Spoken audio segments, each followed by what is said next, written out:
Faites-vous partie des contribuables qui s'opposent à l'augmentation du salaire des députés à la Chambre des communes? Si c'est le cas, inquiétez-vous pas, vous êtes loin d'être seul. Il y a un sondage qui a été commandé par la Fédération canadienne des contribuables et qu'on vient tout juste de dévoiler et qui révèle que 80% des Canadiens s'opposent à l'augmentation du salaire prévue pour les députés le 1er avril prochain.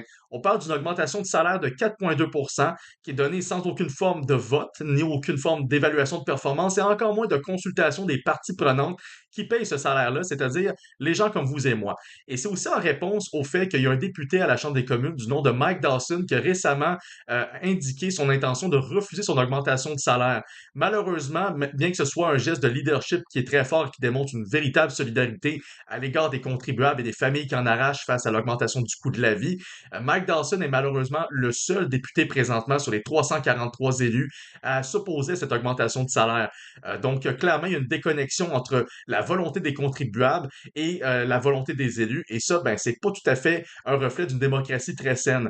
Je vous invite à partager cette vidéo, à signer la pétition puis à maintenir la pression pour que plus d'élus à la Chambre des communes s'engagent à refuser leur augmentation de salaire le 1er avril et fassent preuve d'une véritable solidarité à l'égard des contribuables. Merci à vous.